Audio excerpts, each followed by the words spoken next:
what's up guys? It's Gabby here from Helps Too. I am with Amber, who does a lot of our social media content and a lot of brand development here at the company. And today we're gonna be talking about what? How to create engaging content for social media. Yeah, so let's jump on into it. Amber, give us some tips. If we're new to social media or we feel like our social media is not going anywhere, what can somebody do to make engaging content? Because she's really good at this. Well, the first thing that I would always say is you yourself have to look at your content as a consumer, because you are probably already consuming social media if you're posting to social media. So when you're creating content, think to yourself, would I as a consumer like this post? Would I as a consumer be interested in what I'm trying to say? Would I as a consumer have my attention grabbed by this graphic or by this quote or by this photo? Like is this something that I myself would find engaging? And that's a pretty good starting gauge I've found for social media, especially if you're trying to market yourself. Like if you wouldn't even be interested in what you're trying to sell, like Right. why would someone else be interested? So that is my first tip is try and find out, or try and ask yourself, is this something that I would be interested in as a consumer? And start there. Yeah, I think that's great. And you know, a lot of people, I can just hear questions already saying, well, how do I know if it's good or if I would want to engage with this as a consumer? Well, a great way to even get an idea of what that looks like is to look at your industry and go find someone else in your industry, whether you're a brand or creative or an artist, and go find that person, that brand, look at what they're doing, look at what is engaging. You don't want to become them, so you don't need to adopt everything that they do, but is it a video of them doing a cover song, or is it a video of them doing a tutorial?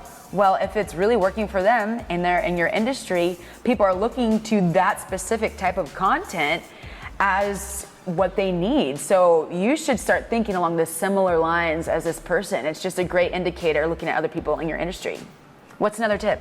I would also say that you have to keep in mind that while you may want an engaging Instagram in terms of how your feed looks, you also want to think about each individual post. So I see this trend going around of like making your Instagram look like an image using a bunch of small photos that make one big photo in your Instagram. But imagine being the person who's following you, having to scroll through all that in your feed. Like, that's not engaging. That's not interesting. I laugh because I've done that before. I don't want to like every one of those photos. That's going to make people are not going to want to follow you. And it's not engaging, to be honest. Engaging. Yeah. It's not it's cutesy in your feed, Yeah. but it's just not engaging. And so I would advise you to give thought to each and everything that you post. I really like to sit down with each thing that I'm creating and think, like, how can I make this specific thing engaging? I don't want to have like one engaging post per week.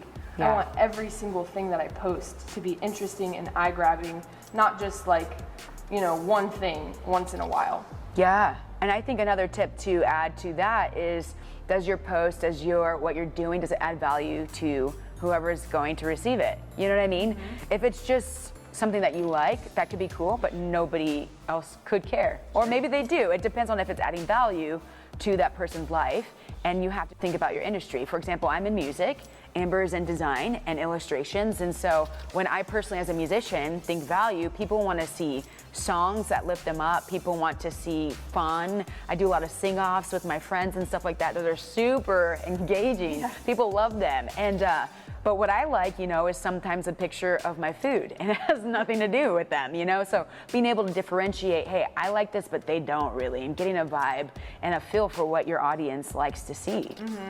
One tip that I've heard for that is one for me, one for them. So if you want to every now and then post something that is for you because you like nature photos, but you're not a nature photographer, you can have your one for me post once in a while, but also you have to have your one for them of, your followers are there because you're a musician and they want to see your music, or your followers are there because you're a graphic designer and they want to see your graphics. So that's a really good rule to follow to prevent burnout, so you're not just constantly feeling like you have to put out content that's gonna engage people all the time, that's gonna engage them with the sole mission that you're after. Every now and then, you can have your one for me post. Yeah. But you also have to have the one for them so that you can keep that following engaged, that you want to keep engaged. Yeah. And then just on the technical side of things, I'd love to just give some recommendations. Right now, as to when this video is coming out, some things that are very technical that work well for engagement are videos. Video does substantially better with engaging with people online, socially, and social media networks than just text posts or just pictures right now. And then if you're on Instagram, another thing that's really great as to when this video is coming out, so this could be changed in 3 years, but right now the actual carousel posts where you do 3 images or more, like 3 to 8 images, are really taking off on Instagram. So I want to just encourage you with that. And then on YouTube, I love YouTube because I'm a musician and we love it here at Helps Too. You're watching this video probably on YouTube. If not, go follow us on YouTube, you know what I mean? Is videos that are higher in actual like length than 5 minutes. So longer, actually, that's what I meant to say, but longer than 5 minutes in length. YouTube really favors videos because they want to keep people on their site.